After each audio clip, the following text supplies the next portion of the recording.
nous devons nous préparer à une guerre avec ses alliés, au moins 3 d'entre eux, la Grande-Bretagne, la France et l'Allemagne.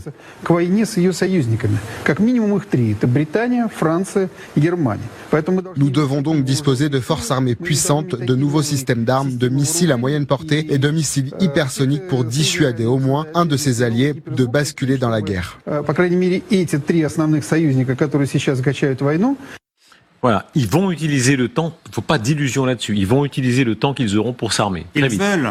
C'est très clairement dit, le cessez-le-feu va être utilisé pour se réarmer, pour se renforcer, pour faire en sorte que son armée l'armée de la Russie pourrait confronter non pas seulement les Ukrainiens, parce que pour eux, de toute manière, je pense, il n'y a pas de doute sur le fait qu'il y a cette volonté d'écraser les Ukrainiens, mais qu'il y a aussi les alliés, c'est-à-dire l'Europe en face muscle les bras, parce que c'est la seule manière de dissuader en fait toute attaque frontale de l'Europe, mais aussi si jamais il y a cessez-le-feu, les gages de sécurité qui vont être donnés par les Européens. Mais la réalité, elle est là. Ils parlent de ça, pas pour la première fois. Hein. Et les esprits en Russie sont déjà chauffés. Il n'y a pas besoin de chauffer les esprits en Russie pour qu'ils soient en guerre. Le climat belliciste, moi je me souviens quand on voyageait, des jeunes journalistes, on voyageait avant la chute du mur de Berlin, il y avait toujours le mot mire, la paix dans tous ces pays. Alors, ils n'étaient pas très pacifistes, et notamment pas en Afghanistan, mais enfin quand même, au moins le slogan était pseudo-pacifiste. Là, plus du tout. Ils sont dans une logique belliciste avouée. La conséquence de tout ça, qui est assez terrifiante pour nous en Europe de l'Ouest, c'est que